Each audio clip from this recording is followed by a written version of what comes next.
सभी प्रेम से बोलिए विघ्नहर्ता भगवान गणेश की जय, सकटा मैया की जय। आप सभी भक्तजनों को सकट चौथ की हार्दिक शुभकामनाएं। प्रिय श्रोताओं, आज के इस वीडियो में आप सकट चौथ की कथा सुनेंगे।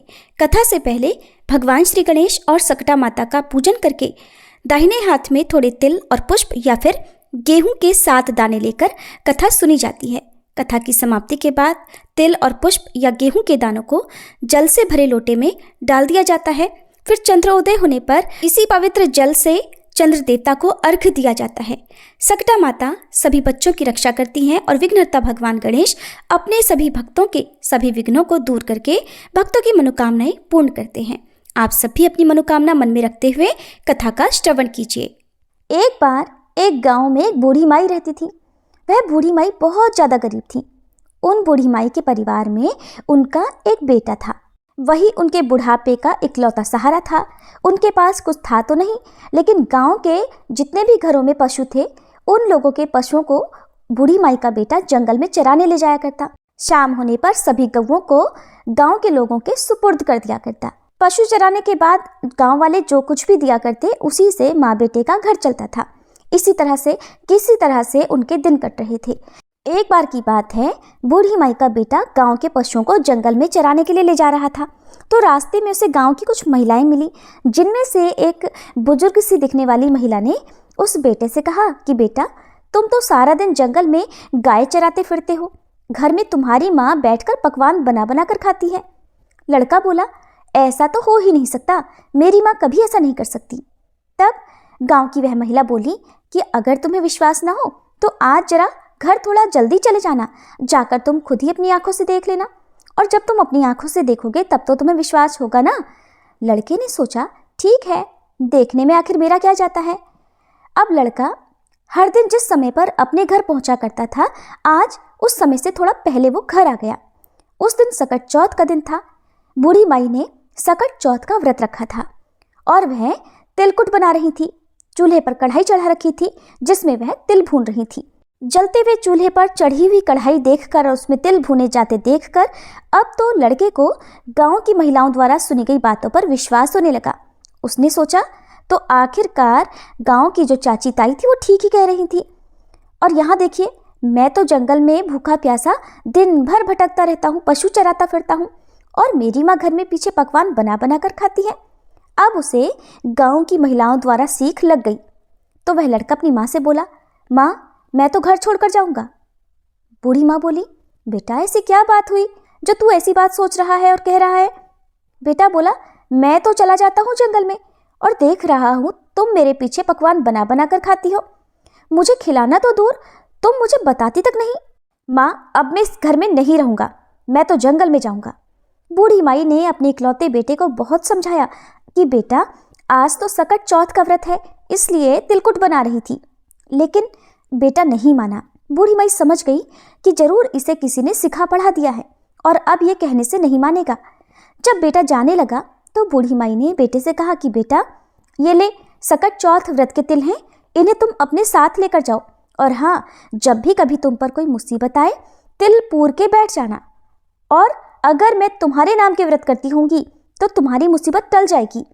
लड़के ने फिर भी माँ का मन रखने के लिए अपने हाथ में वो तिल ले लिए और वो घर छोड़कर चल पड़ा। चलते चलते वह घने जंगल के पास पहुंच गया। जब जंगल के अंदर गया तो देखा सामने एक बहुत बड़ा खूंखार शेर खड़ा है। शेर ने रास्ता रोक लिया।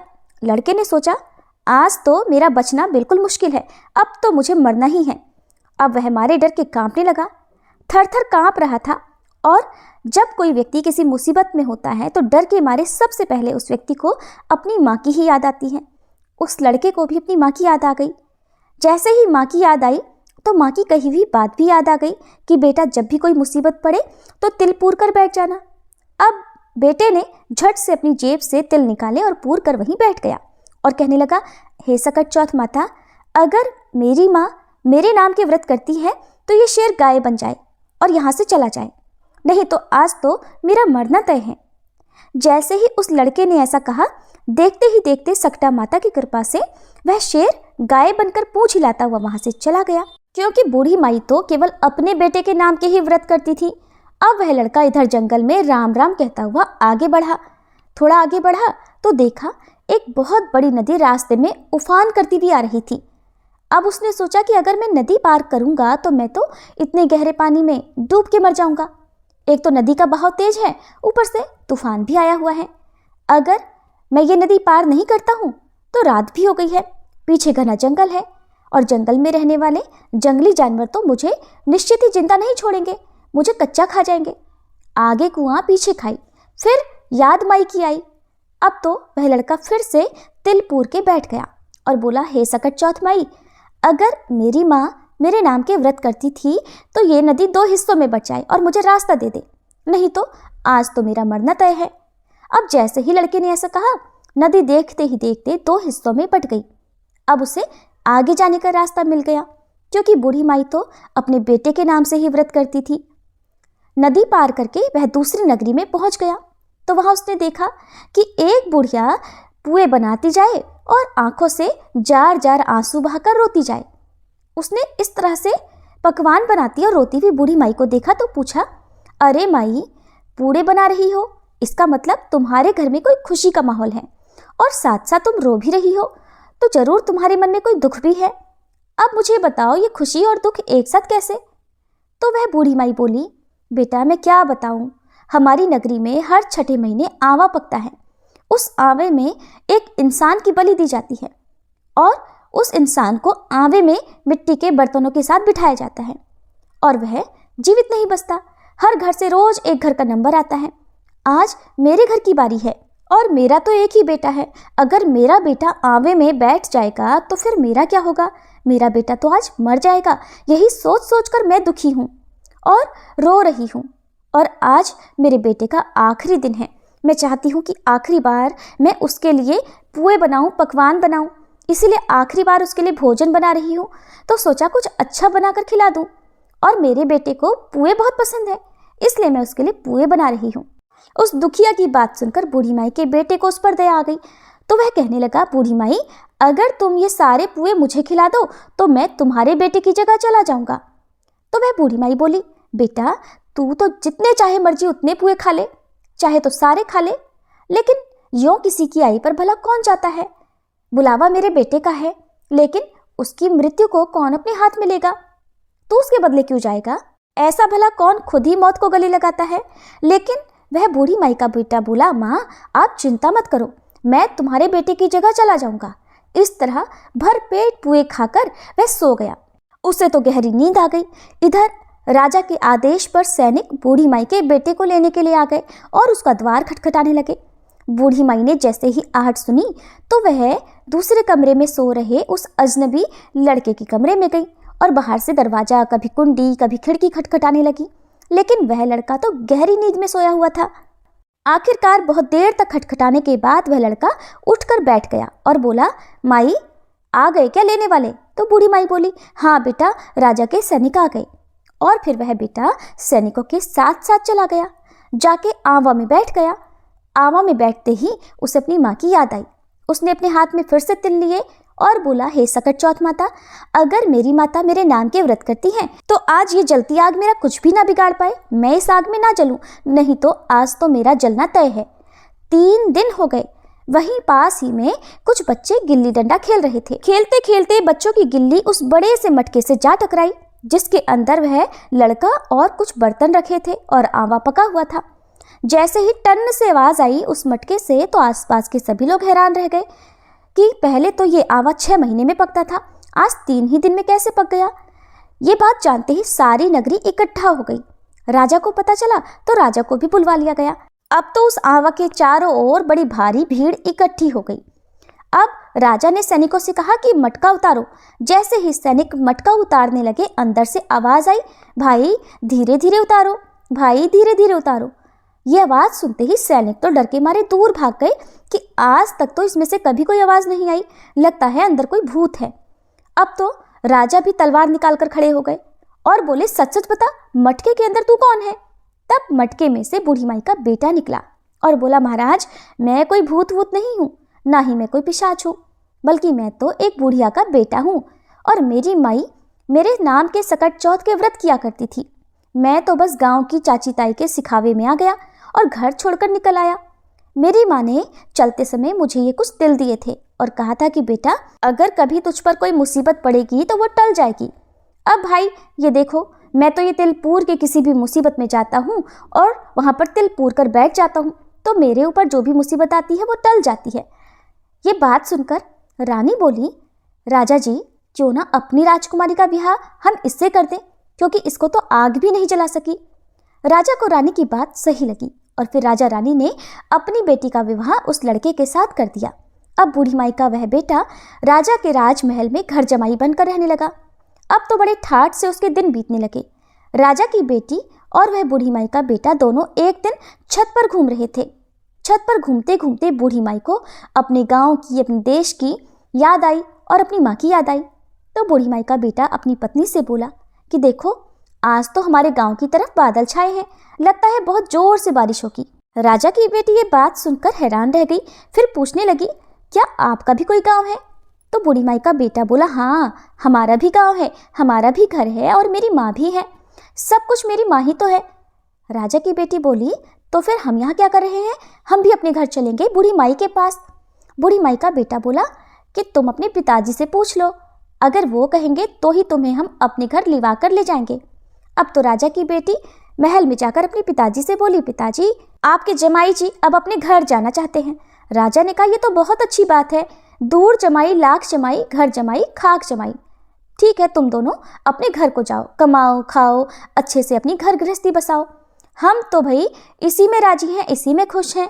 अब तो राजा ने विदाई से पहले खूब ढेर सारे हीरे मोती जवाहरात, हाथी, धन, घोड़े आदि देकर अपनी बेटी को विदा कर दिया।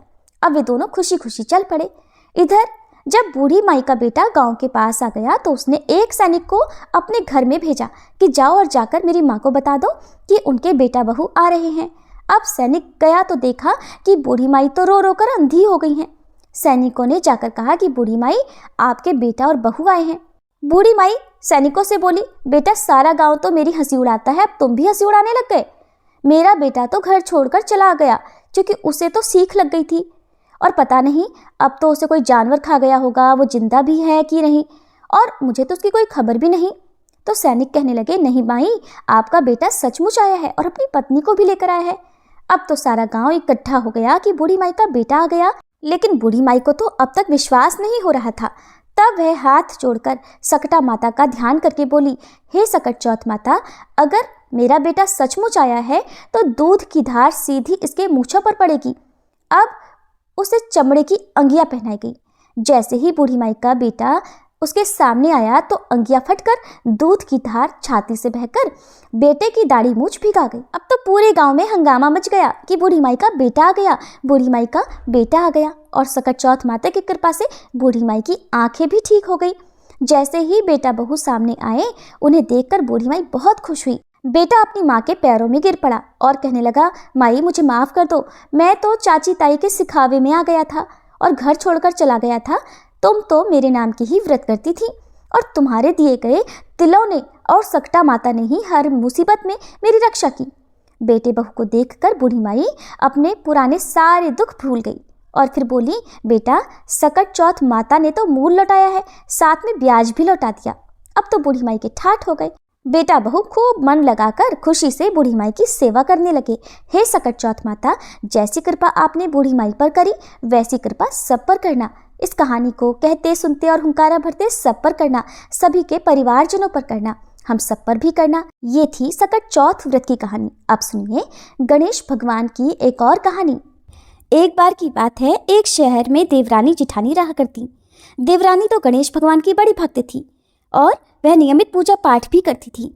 देवरानी का पति जंगल से लकड़ियां काटकर उसे बेचा करता और अक्सर बीमार भी रहता था। देवरानी गरीब थी और जिठानी बहुत अमीर थी। देवरानी अपनी जिठानी के घर का सारा काम करती और बदले में जिठानी उसे बचा हुआ खाना, पुराने कपड़े आदि दे दिया करती। इसी से देवरानी का परिवार चल रहा था। ऐसा करते करते देवरानी के दिन किसी न किसी तरह से गुजर रहे थे।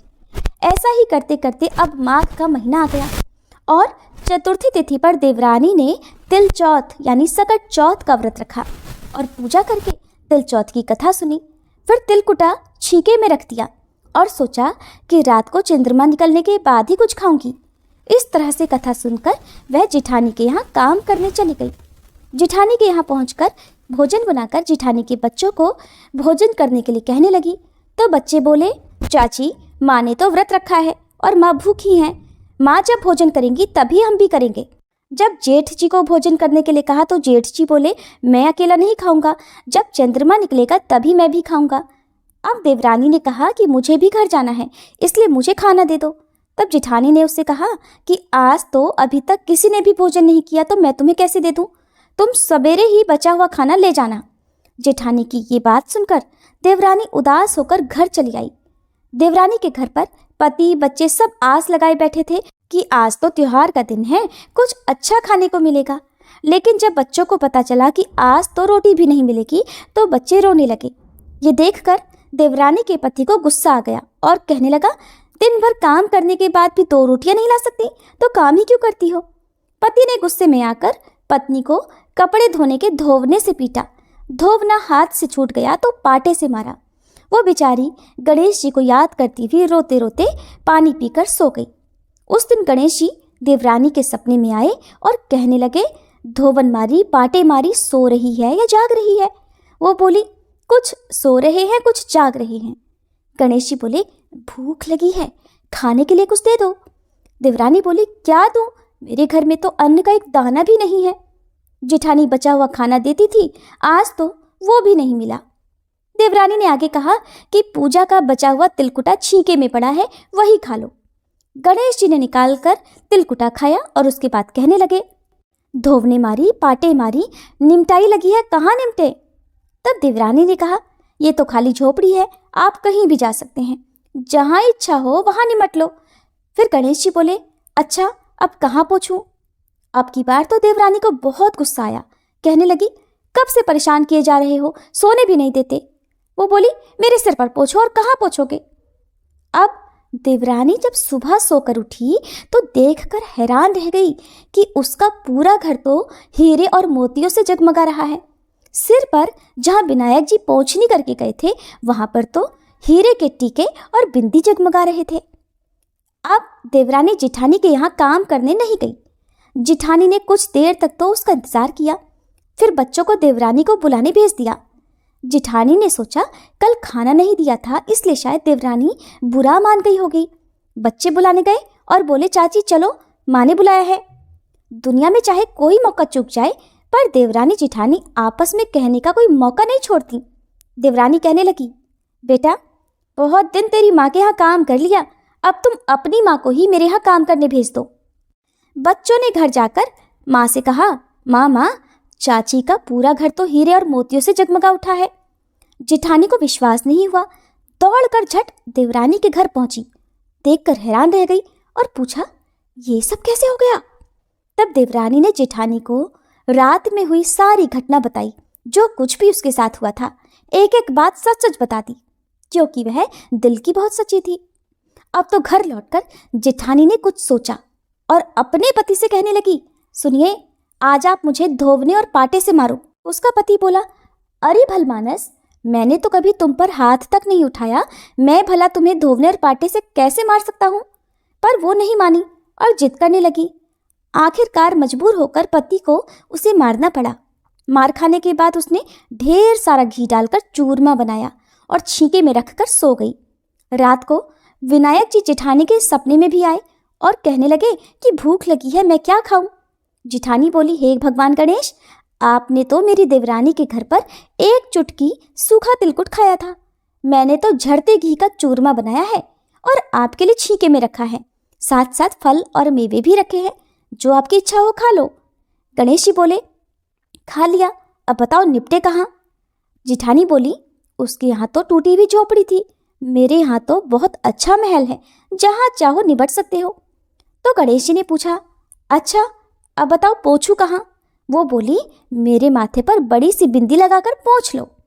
धन की भूखी लालची जेठानी रात भर खुशी से फूली नहीं समा रही थी। सोच रही थी कि सुबह जब वह उठेगी तो पूरा घर उसे हीरे मोती सोने जवाहरात चांदी से भरा मिलेगा। सोचते हुए वह सुबह जल्दी उठ गई, लेकिन ये क्या उसने देखा तो हैरान रह गई कि उसका पूरा घर गंदगी और बदबू से भरा हुआ था और वहीं उसके सिर पर भी बहुत सी गंदगी लगी हुई थी। ये सब देखकर जिठानी ने अपना माथा पीट लिया और कहने लगी, हे गणेश जी महाराज, ये आपने क्या किया? मुझसे रूठे और देवरानी पर टूटे। अब जिठानी ने घर साफ करने की बहुत कोशिश की, परंतु गंदगी तो और ज्यादा फैलती गई। जिठानी के पति को मालूम हुआ तो वो भी बहुत गुस्सा हुआ और फिर बोला, तेरे पास तो इतना सब कुछ था, फिर भी तेरा मन नहीं भरा। परेशान होकर जिठानी चौथ के विनायक जी से मदद की विनती करने लगी। बोली, हे गणपति, मुझसे बड़ी भूल हुई, मुझे क्षमा करो। विनायक जी ने कहा, देवरानी से जलन के कारण जो तूने किया है ना, ये उसी का फल तुझे मिला है। अब तू अपने धन में से आधा उसे देगी, तभी ये साफ होगा। गणेश जी के कहने पर उसने आधा धन तो बांट लिया, लेकिन मोहरों की एक हांडी चूल्हे के नीचे गाड़ कर रख दी। उसने सोचा किसी को पता नहीं चलेगा और उसने उस धन को नहीं बांटा।